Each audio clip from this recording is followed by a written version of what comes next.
नमस्कार, TV news में आपका स्वागत है। यहाँ हम बात करेंगे आज की तमाम खास खबरों की। तो चलिए शुरुआत करते हैं। उत्तर प्रदेश के जनपद मुरादाबाद पहुंचे आम आदमी पार्टी के राज्यसभा सांसद संजय सिंह ने भाजपा पर जमकर निशाना साधा है। आम आदमी पार्टी के सांसद संजय सिंह ने भाजपा को देश के अंदर नफरत फैलाने वाली पार्टी का नाम देते हुए भाजपा पर जमकर कटाक्ष किया। मुरादाबाद पहुंचे राज्यसभा सांसद संजय सिंह ने भाजपा पर जमकर निशाना साधा। उन्होंने कहा कि बीजेपी देश के अंदर नफरत फैलाने का काम कर रही है और बीजेपी ने बुलडोजर राजनीति शुरू कर दी है। इतना ही नहीं, संजय सिंह ने कहा कि भाजपा देश के अलग अलग हिस्सों में बुलडोजर चला रही है, गरीबों के आशियाने पर बुलडोजर चला रही है और ये बुलडोजर चलाने की राजनीति भाजपा के अहंकार का प्रतीक है। आप सांसद ने यूपी के मुख्यमंत्री पर भी कटाक्ष करते हुए कहा कि योगी आदित्यनाथ बुलडोजर की राजनीति से बचिए। भाजपा को यदि बुलडोजर चलाना है तो सबसे पहले भाजपा के नेताओं ने जो अतिक्रमण कर रखा है उस पर बुलडोजर चलाइए और यूपी में बड़े बड़े अधिकारियों ने अपने घर में अतिक्रमण कर रखा है, उन पर बुलडोजर चलाए। भाजपा को शर्म नहीं आती, गरीबों की झुग्गी उजाड़ रहे हैं। बुलडोजर चलाना है तो सबसे पहले भाजपा के हेडक्वार्टर पर बुलडोजर चलना चाहिए। दंगे, महंगाई, बेरोजगारी, अस्पताल भुलाने के लिए दंगे हो रहे हैं। इतना ही नहीं, उन्होंने कहा कि भाजपा देश को नफरत में बांटने की राजनीति रखती है।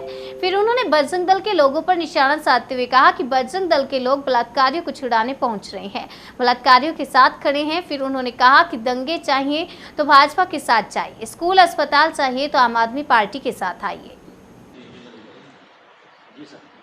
पूरे उत्तर प्रदेश में आम आदमी पार्टी नगरीय क्षेत्रों में बूथ स्तर तक अपना मजबूत संगठन तैयार कर रही है। महानगर में, नगर पालिकाओं में, नगर पंचायतों में वार्ड कमेटियों का गठन, बूथ कमेटियों का गठन और बूथ के नीचे मोहल्ला प्रभारियों के गठन का काम पूरे उत्तर प्रदेश में आम आदमी पार्टी ने शुरू कर दिया है। आगामी नवंबर या दिसंबर के महीने में उत्तर प्रदेश नगर निकाय के चुनाव संभवतः होंगे, जिसमें लगभग 17 नगर निगम और लगभग 1300 वार्ड, 198 नगर पालिका परिषद और 5200 से ज़्यादा वार्ड, 438 नगर पंचायतें और 5300 के लगभग वार्ड। ये एक बहुत बड़ा चुनाव उत्तर प्रदेश में होने जा रहा है, लोकल बॉडी का, स्थानीय निकाय का, नगर निकाय का। जब हम लोकल बॉडी कहते हैं तो ये लोकल गवर्नेंस है, ये स्थानीय सरकार है।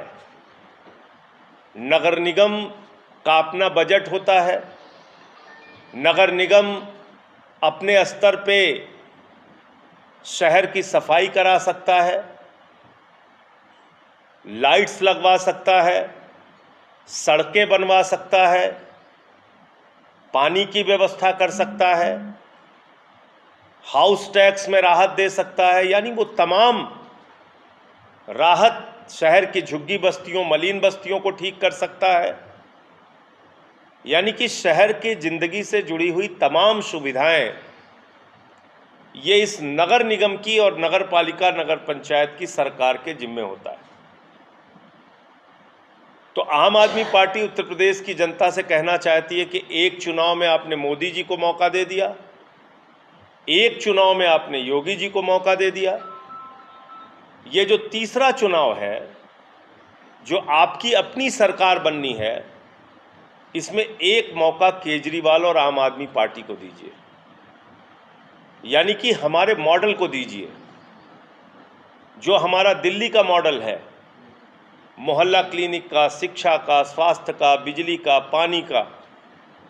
वो मॉडल ये बताता है कि हम विकास के मुद्दे को लेकर काम कर रहे हैं और इसलिए जुलाई के महीने से पूरे उत्तर प्रदेश के 18 मंडलों में महानगरीय कार्यकर्ता सम्मेलन हम लोग आयोजित करेंगे। पूरे 18 मंडलों के अंदर कार्यकर्ताओं का सम्मेलन होगा, उसके पहले संगठन निर्माण और सदस्यता अभियान का काम चलेगा। मुरादाबाद में एपी सिंह जी और हमारे तमाम साथी मिलकर संगठन के काम में लगे हुए हैं। जो चुनाव लड़े थे उनको विधानसभा का प्रभारी बनाया गया है, जिन जिन विधानसभाओं से वो लोग चुनाव लड़े थे। तो यहाँ भी जितने वार्ड हैं, जितनी नगर पालिकाएँ हैं, जितनी नगर पंचायतें हैं, नगर निगम है, इन सब में हम लोग चुनाव लड़ेंगे। इससे हटकर कुछ दूसरे मुद्दों पे आपसे बातचीत करना है। आज हिंदुस्तान एक खतरनाक मोड़ पर पहुंच गया है और एक ऐसी स्थिति में भारतीय जनता पार्टी ने हिंदुस्तान को पहुंचा दिया है जहां पर देश के अंदर बढ़ती हुई महंगाई पर कोई चर्चा नहीं, देश के अंदर बढ़ती हुई बेरोजगारी के सवाल पर कोई चर्चा नहीं, किसानों की बदहाली के सवाल पर कोई चर्चा नहीं, उनके फसल की बर्बादी के सवाल पर कोई चर्चा नहीं, माताओं बहनों की सुरक्षा के सवाल पर और बढ़ते हुए अपराध के सवाल पर कोई चर्चा नहीं। चर्चा क्या हो रही है? नकली सवालों के ऊपर चर्चा हो रही है। बुलडोजर राजनीति चल रही है। देश के अंदर भारतीय जनता पार्टी ने पूरे देश का माहौल पिछले दिनों बिगाड़ा। रामनवमी के जुलूस के नाम पर, हनुमान जयंती के जुलूस के नाम पर हम लोग बचपन से रामनवमी का, हनुमान जयंती का जुलूस निकालते आ रहे हैं। कभी हमने नहीं देखा कि हमारे छोटे छोटे बच्चों के हाथ में कट्टे, तमंचे और तलवारें दी जाएं। यह हमारा हिंदू धर्म नहीं है। हमारा हिंदू धर्म है। संभल में धार्मिक स्थलों पर लगे लाउडस्पीकर हटाने तथा तेज आवाज बजने वाले लाउडस्पीकर की आवाज कम कराने का सिलसिला शुरू हुआ है। इस अभियान के तहत प्रशासनिक टीम ने जिले के 100 धार्मिक स्थलों से लाउडस्पीकर हटवाए, वहीं करीब 1550 लाउडस्पीकर के वॉल्यूम को कम करवाया। एसपी चक्रेश मिश्रा ने बताया कि धर्मगुरुओं से संवाद के बाद लाउडस्पीकर हटाए जा रहे हैं। उन्होंने कहा कि अभियान जारी रहेगा। जनपद संभल में शासन के निर्देशानुसार धर्मगुरुओं के साथ संवाद स्थापित करके जो धार्मिक स्थल हैं उनसे लाउड स्पीकर उतरवाने का अभियान चलाया जा रहा है। इसमें अब तक 100 से ज़्यादा स्थानों पर लाउड स्पीकर उनके धर्मगुरुओं द्वारा स्वयं से अपनी स्वेच्छा से उतारे गए हैं। कुल 1550 के करीब लाउड स्पीकर की आवाज़ उनसे बात करके कम कराई गई है। इस तरह से यह अभियान आगे आने वाले समय में भी चलता रहेगा और इसमें लगातार पुलिस व प्रशासन के साथ में धर्मगुरुओं का संवाद कायम किया जा रहा है। धन्यवाद। आजकल बाबा जी का बुलडोजर चर्चा में है और अवैध कब्जा हटाया जा रहा है। इसी क्रम में बुलडोजर आज अमरोहा सदर तहसील के गांव पतेई खालसा में भी पहुंच गया। बताते चले कि यहां गुली नाम के तालाब पर लोगों ने अवैध कब्जा कर रखा था, जिसकी चेतावनी प्रशासन पहले से दे चुका था, लेकिन लोगों ने कब्जा नहीं हटाया। आज प्रशासन ने बुलडोजर चलाकर अवैध कब्जा हटाना शुरू किया तो मां बेटी प्रशासनिक अधिकारी कर्मचारियों से भिड़ गई। बीरपाल सैनी की पुत्री टिया का तर्क था कि हमें 5 तारीख तक का समय दिया गया था और आज ही बुलडोजर चला दिया गया, हमारा नुकसान कर दिया है। लड़की का आरोप है कि गरीबों का नुकसान कर रहे हैं और पड़ोसी के अवैध निर्माण को नहीं हटाया गया, जबकि हमने 2 घंटे का समय मांगा था और हमें समय नहीं दिया गया। यहाँ पक्षपात हो रहा है। खबर जनपद मैनपुरी से है, जहां एक युवती को प्रेम विवाह करना भारी पड़ा, उसे अपनी जान की कीमत चुकानी पड़ी। आपको बता दें, मैनपुरी थाना क्षेत्र के पुरोहिताना मोहल्ला निवासी करण और फर्रुखाबाद जनपद के कायमगंज निवासी कोमल का एक दूसरे से प्रेम प्रसंग चल रहा था। कोमल की मां इस रिश्ते में से सहमत नहीं थी। आपको बता दें, कोमल की जो मां थी वो इस रिश्ते से बिल्कुल भी सहमत नहीं थी।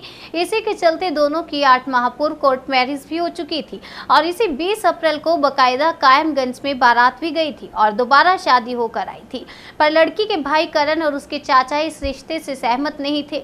इसी बात पर नाराज होकर इसी 26 अप्रैल को लड़की के भाई तथा चाचा ने कोमल और उसके पति करण को गोली मारी। कोमल की मौके पर ही मौत हो गई। पति करण की गंभीर अवस्था देखते हुए अभी इलाज चल रहा है। यहाँ तक कि कोमल की सास को भी तमंचे की बट से काफी मारा पीटा। इस घटना को संज्ञान में लेते हुए मैनपुरी पुलिस अधीक्षक अशोक कुमार रॉय ने तत्काल पुलिस टीमें लगा दी हैं और आज सुबह सिंधिया तिराहे से करण, धर्मवीर, गौरव और सन्नी को गिरफ्तार कर लिया। इनके कब्जे से 2 तमंचे और 3 कारतूसों को बरामद किया गया है। अभियुक्तों को पकड़ने वाली टीम को पुलिस अधीक्षक ने 25,000 का इनाम भी देने की घोषणा की। मारकर हत्या कर दी गई थी। अभियुक्त पकड़े गए हैं, क्या पूरा मामला? एक परसों कोतवाली क्षेत्र में बहुत ही सनसनीखेज हत्याकांड हुआ था, जिसमें कि एक नवविवाहिता की, यद्यपि लव मैरिज था, लेकिन कोमल नाम की महिला की नृशंस हत्या उसके परिवारीजनों ने ही अनर्गल कर दिया था। तो उसी क्रम में हमारी पूरी सर्विलांस की टीम, कोतवाली की पुलिस से सारी मशीनरी लगी हुई थी। इन लोगों के द्वारा इस घटना को अंजाम देते समय काफ़ी नृशंस तरीके से उसकी हत्या की गई। उसके हस्बैंड को भी गोली मारी गई, वो अभी जीवन संघर्ष कर रहा है। माँ को भी इन्होंने गोली मारा, तमंचे के पट से मारा। आज ये 4 अभियुक्त पकड़े गए हैं और 2, जैसा आपने देखा, 2 तमंचे जो कि घटना में यूज हुए थे, वे बरामद हुए हैं इनकी निशानदेही पर। और पूरी घटना का विदिन 24 आवर्स हम लोगों ने फिर अनावरण करते हुए इनकी गिरफ्तारी सुनिश्चित की है। पूरी टीम को हमारी तरफ से 25,000 का रिवार्ड घोषित किया जाए। सर, हत्या करने वाले में क्या रिश्ता क्या था दोनों जो हत्यारोपियों का? उसके सगे भाई, चाचा, मामा, इन्हीं लोगों ने पूरी घटना को अंजाम दिया था। भागने में मदद की थी चाचा और मामा लोग। इस तरह से पूरी। अगली खबर दिल्ली से है। शमा एजुकेशनल एंड पॉलिटेक्निक सोसाइटी व जाफराबाद रेजिडेंट्स वेलफेयर एसोसिएशन की ओर से रमजान के पवित्र महीने में इस्लामिक क्विज कंपटीशन और नाते शरीफ प्रतियोगिता का आयोजन किया गया, जिसमें जाफराबाद क्षेत्र में रहने वाले 8 वर्ष से 14 वर्ष तक के बच्चों ने बढ़ चढ़कर हिस्सा लिया। कार्यक्रम के संयोजक डॉक्टर फहीम बेग ने जानकारी देते हुए बताया, हमारी संस्था समय समय पर युवाओं, महिलाओं व बच्चों के शारीरिक व मानसिक विकास के लिए इस प्रकार के आयोजन करती रहती है, क्योंकि जिस प्रकार आजकल हमारी नई पीढ़ी मोबाइल फोन का गैर जरूरी इस्तेमाल कर रही है, बल्कि उसकी आदी बन चुकी है, जिससे उनका शारीरिक और मानसिक विकास रुक गया है। और इस सब के जिम्मेदार उनके माता पिता ही हैं, जो अपने आप में ही व्यस्त रहते हैं और अपने बच्चों की सुध नहीं लेते, जिस कारण समाज में माहौल बिगड़ता जा रहा है और बच्चे माता पिता के वश से बाहर होते जा रहे हैं। इसीलिए हमने मानवीय और सामाजिक मूल्यों को जीवित करने के लिए ये आयोजन किया। डॉक्टर बेग ने आगे बताया कि प्रतियोगिता का आयोजन जाफराबाद क्षेत्र की संकरी गलियों में किया गया और यह अपने आप में अनोखा कार्यक्रम है। नूरे मोहम्मद सल्लल्लाहु ला इलाहा इल्लल्लाह, तेरे सदके से आका सारे जहां को दीन मिला, बेबीदों ने कलमा पढ़ा ला इलाहा इल्लल्लाह, तेरे सदके से आका सारे जहां को दीन मिला, बेबीदों ने कलमा पढ़ा ला इलाहा इल्लल्लाह। ये बोझ तले वो आ रहा है। और आप जो यहाँ बैठे हैं ना, ये आप मत सोचें कि आपका बैठना यहाँ पर खाली है। उस परवरदिगार की किताब में आपका, हमारा इबादत में नाम लिखा जा रहा है, क्योंकि यहाँ मौजूद है उस परवरदिगार की तौहीद को याद करने के लिए। नबी करीम सल्लल्लाहु अलैहि वसल्लम की शान में जो बच्चे यहाँ, मासूम बच्चे जिनको भी दुनिया के बारे में कुछ नहीं मालूम, वो आपकी शान में कसीदे पढ़ रहे हैं, नात पाक पढ़ रहे हैं, तो ये सवाब सिर्फ इन बच्चों को, इनके वालिदैन को नहीं, यहाँ मौजूद हर शख्स को मिलेगा। अफसोस का मकाम है, अगर हम यहाँ पर अभी डांस प्रोग्राम रख देते तो मुझे उम्मीद थी कि ये स्टेज टूट जाता, यहाँ कदम रखने की जगह नहीं होती। मगर अफसोस का मकाम है, सब लोग गाफिल हैं ऐसी महफिल से जो अल्लाह की तौहीद को जिंदा करने के लिए, उसको बयान करने के लिए है। मगर अफसोस लोगों के पास वक्त नहीं है रमजान के महीने में भी कि ऐसी महफिलों में आए, बैठें और उसका फायदा उठाएं। अब आपके सामने शाहबाज भी समाजवादी पार्टी के मुखिया अखिलेश यादव ने बीएसपी सुप्रीमो मायावती पर तंज कसा है। अखिलेश यादव लखनऊ के गोसाईगंज इलाके में पहुंचे थे। इस दौरान उन्होंने तमाम मसलों पर अपनी बात रखी। अखिलेश यादव के निशाने पर मायावती रही। मायावती की ओर से अपने ऊपर किए गए हमले को लेकर समाजवादी पार्टी के अध्यक्ष अखिलेश यादव ने कहा कि जहां तक बीएसपी की बात है, चुनाव आयोग के डेटा का इंतजार कर रहा हूं। जब डेटा अपलोड हो जाएगा, आप पूरे उत्तर प्रदेश का देख सकेंगे कि किस बूथ का वोट कहां गया, किस बूथ का वोट किसके पक्ष में गया। लोगों ने चुनाव देखे हैं, जब तक डेटा सामने नहीं आएगा मैं नहीं बोलूंगा। अखिलेश ने यह भी कहा कि जो सम्मान बाबा साहेब को मिलना चाहिए वो नहीं मिला। ये बहुजन समाजवादी पार्टी को बहुत याद रखना चाहिए। अखिलेश यादव ने आगे कहा कि मायावती प्रधानमंत्री बनने के लिए कहती हैं, इस बात की खुशी है। इसी बात पर पिछली बार समझौता हुआ था, यह बना भी रहता तो हो सकता था आने वाले समय में इस समाज के लोग देखते कि देश का प्रधानमंत्री कौन बनता। दरअसल मायावती और अखिलेश यादव के बीच पूरे वाद विवाद की शुरुआत तब हुई थी जब समाजवादी पार्टी के प्रमुख ने अपने एक बयान में कहा था कि बीजेपी ने बीएसपी का वोट तो ले लिया, अब क्या मायावती को राष्ट्रपति बनाएगी। जिसके बाद मायावती ने इस पर कहा कि वो फिर से सीएम बनने, आगे चलकर पीएम बनने का सपना तो देख सकती हैं, लेकिन राष्ट्रपति बनने का सपना नहीं देख सकती। अखिलेश यादव ने बीजेपी को भी निशाने पर लिया। अखिलेश ने कहा कि बीजेपी का घर मकान तोड़ेंगे तो मुआवजा उठाएंगे। गोरखपुर में दुकानें तोड़ी गई और फिर मुआवजा उठाया गया। अगर सरकार मुख्यमंत्री को मुआवजा दे सकती है तो गरीबों का तोड़ रहे हैं, उनको मुआवजा क्यों नहीं मिल सकता। उत्तर प्रदेश में लाउडस्पीकर हटाने को लेकर सरकार अपनी पीठ थपथपा रही है। सुप्रीम कोर्ट के जजमेंट को क्यों लागू होने दिया गया। उमर अब्दुल्ला ने जो बात कही सच्चाई है। उत्तर प्रदेश में उन इलाकों में जहां सपा का वोटर रहता है वहां बड़े पैमाने पर बिजली काटी जा रही है। उन्होंने बीजेपी सरकार पर कई आरोप लगाए। 5 साल में कुछ नहीं किया गया, गेहूं खरीद में गड़बड़ी है, सरकारी खरीद नहीं हो रही है। पटियाला में 2 गुटों के बीच हुई हिंसा को लेकर पंजाब बीजेपी ने राज्य की भगवंत मान गवर्नमेंट पर सवाल उठाए हैं। बीजेपी नेता अश्विनी शर्मा ने कहा कि सरकार नींद में है, इसलिए ये घटना हुई। उन्होंने कहा कि पटियाला हिंसा की उच्च स्तरीय जांच होनी चाहिए। और क्या कुछ बोले, आइए सुनते हैं। प्रशासन कितने सी ये नौबत क्यों आ गई, जबकि ये 10 दिन तो सारी जगह आ रहा, क्या इन्हों की CID फेल होगी। ਜਾਂ ਕਿਤੇ ਸ਼ੰਕਾ ਇਹ ਪੈਦਾ ਹੁੰਦੀ ਹੈ ਕਿ ਪੰਨੂ ਸਾਹਿਬ ਨੇ ਇਹ ਸਰਕਾਰ ਬਣਦੇ ਹੋਏ ਜਿਹੜੀ ਇਹ ਗੱਲ ਕਹੀ ਸੀ ਕਿ ਬਈ ਸਰਕਾਰ ਬਣਾਉਣ 'ਚ ਅਸੀਂ ਤੁਹਾਡੀ ਮਦਦ ਕੀਤੀ ਹੈ, ਹੁਣ ਤੁਸੀਂ ਸਾਡੀ ਸੋਚ ਦੀ ਨੂੰ ਅੱਗੇ ਵਧਾਉਣ ਲਈ ਸਾਡੀ ਮਦਦ ਕਰੋ। ਕਿਤੇ ਉਹਦਾ ਨਤੀਜਾ ਤਾਂ ਨਹੀਂ ਹੈ। ਇਹ ਇੱਕ ਸ਼ੰਕਾ ਦੇ ਘੇਰੇ 'ਚ ਹੈ ਸਰਕਾਰ ਪੂਰੀ ਤਰ੍ਹਾਂ ਨਾਲ। ਔਰ ਕਾਨੂੰਨ ਵਿਵਸਥਾ ਨੂੰ ਲੈ ਕੇ ਜਦ ਦੀ ਇਹ ਸਰਕਾਰ ਬਣੀ ਹੈ, ਕੋਈ ਦਿਨ ਐਸਾ ਨਹੀਂ ਹੈ ਜਿਸ ਦਿਨ ਕਤਲ ਨਾ ਹੋਇਆ ਹੈ, कोई दिन ऐसा नहीं है। और कानून का राज ही पंजाब च नहीं है। और सारे विपक्षी दल भारतीय जनता पार्टी ने भी समय समय के उत्ते मान साहब नूं, मुख्यमंत्री साहब नूं, उन्हां दी सरकार नूं, प्रशासन नूं, पुलिस नूं जगाण की कोशिश की है, पर यह जागे नहीं। उहदा ही परिणाम है कि अज पटियाला के अंदर आमने सामने पथराव होया। और सब तो दुखद गल यह है, पंजाब का विरसा है सांझी वारता का, पंजाब का विरसा है सब नूं नाल लैके चलन का।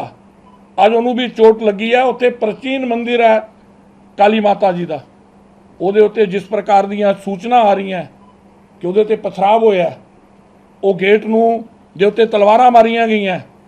ये किहड़ियां ताकतां ने आखिर जिहड़े पंजाब का माहौल खराब करना चाहती है। किते दिल्ली की कड़ी तो नहीं है। जिस तरीके नाल आम आदमी पार्टी के समय के अंदर दिल्ली के अंदर दंगे हुए ने, जिस प्रकार उत्थे उकसाया गया है, उन्होंने एक जिहड़ा MC जो अज अंदर है, ये किते उस तरीके का वातावरण तो नहीं आम आदमी पार्टी पंजाब के अंदर पैदा करना चाहती। किते ये तो नहीं कि 1.5 महीने के अंदर ये सरकार लोगों का ध्यान असली मुद्दों तो भड़काना तो नहीं चाहती। अज पूरे पंजाब के अंदर बिजली के मुद्दे नूं लैके धरने लगे हुए हैं। त्राहीमाम बचा होया, मुफ्त बिजली देने वाले बिजली नहीं दे पा रहे। 300 यूनिट का लालीपप फड़ाने वाले अपने वादियां तो मुकर रहे हैं। किते ये लोकी सही मुद्दों के उत्ते सरकार नूं सड़कों के उत्ते घेरन ना, किते ओदी साजिश तो नहीं है। इस करके ये चिंता का विषय है। भारतीय जनता पार्टी ਇਸ ਘਟਨਾ ਦੀ ਨਿੰਦਾ ਕਰਦੀ ਹੈ। ਜਿੱਥੇ ਪੰਜਾਬ ਦੇ ਲੋਕਾਂ ਨੂੰ ਅਮਨ ਤੇ ਸ਼ਾਂਤੀ ਔਰ ਭਾਈਚਾਰਾ ਬਣਾਉਣ ਦੀ ਅਪੀਲ ਕਰਦੀ ਹੈ, ਉੱਥੇ ਪ੍ਰਸ਼ਾਸਨ ਨੂੰ ਹੁਣ ਵੀ ਸੋਚਦੀ ਹੈ ਕਿ ਪੰਜਾਬ ਨੇ ਭਾਈ ਬੜਾ ਸੰਤਾਪ ਸਹਿ ਲਿਆ ਹੋਇਆ ਹੈ। ਪੰਜਾਬ ਨੇ ਬੜੀਆਂ ਮੁਸ਼ਕਲਾਂ ਤੋਂ ਬਾਅਦ, ਬੜੀਆਂ ਕੁਰਬਾਨੀਆਂ ਤੋਂ ਬਾਅਦ ਅਮਨ ਤੇ ਸ਼ਾਂਤੀ ਦੀ ਰਾਹ ਤੇ ਇਹ ਪੰਜਾਬ ਚੱਲਿਆ ਹੋਇਆ ਹੈ। ਇਹਦੇ ਭਾਈਚਾਰੇ ਨੂੰ ਵੀ ਚੋਟ ਨਾ ਲੱਗਣ ਦਿਓ, ਕਾਨੂੰਨ ਵਿਵਸਥਾ ਦਾ ਰਾਜ ਕਰੋ ਔਰ ਇਹਦੀ ਉੱਚ ਪੱਧਰੀ ਜਾਂਚ ਜ਼ਰੂਰ ਹੋਣੀ ਚਾਹੀਦੀ ਹੈ ਕਿ ਆਖਿਰ ਕਿਉਂ ਇਹ ਵਾਤਾਵਰਣ ਅੱਜ ਦਾ ਬਣਿਆ। ਸਰਕਾਰ ਕੋਲ ਤੇ 10-15 ਦਿਨ ਤੋਂ ਚੱਲਦਾ ਪਿਆ ਕਿ ਦੋ ਧੜੇ ਆਮਣੇ ਸਾਹਮਣੇ ਅਲੱਗ-ਅਲੱਗ ਤਰ੍ਹਾਂ ਦੀਆਂ ਘੋਸ਼ਣਾ ਕਰਕੇ ਬੈਠੇ ਨੇ। ਫਿਰ ਉਹਦੇ ਬਾਅਦ ਸਰਕਾਰ ਕਿਉਂ ਸੁੱਤੀ ਰਹੀ? ਸਰਕਾਰ ਅੱਜ ਵੀ ਉੱਥੇ ਜਿਹੜਾ ਪੁਲਿਸ ਦਾ ਪ੍ਰਬੰਧ ਪੂਰਾ ਕਿਉਂ ਨਹੀਂ ਸੀ? क्या इस वातावरण तो बचा नहीं जा सकता सी? जहां मैं जिदा पहला किया कर्जा उतार रहे ने बाहर ਜਿਹੜੇ लोग ਵੱਖਵਾਦੀ सोच वाले बाहर बैठे ने, जिन्होंने पंजाब के अंदर हिंदू सिख एका ठीक नहीं लगता, ਜਿਹੜਾ भाईचारे ਨੂੰ ਤੋੜਨਾ ਚਾਹੁੰਦੇ ਨੇ, क्या किते ਉਹਨਾਂ ਦੇ ਹੱਥ ਦੀ ਕਠਪੁਤਲੀ ਤੇ ਨਹੀਂ ਬੰਦੇ ਜਾ ਰਹੇ? ਇਹ ਅੱਜ ਸਾਡੀ ਚਿੰਤਾ ਦਾ ਵਿਸ਼ੇ ਸੀ। ਇਸ ਕਰਕੇ ਤੁਹਾਡੇ ਸਭ ਨੂੰ ਕਸ਼ਟ ਦਿੱਤਾ ਹੈ और अपील भी की है कि पंजाब का अमन ते शांति सब लोग बना के रखो। डीबी न्यूज़ में आज के लिए फिलहाल इतना ही। तब तक के लिए बने रहिए हमारे साथ और देखते रहिए डीबी न्यूज़।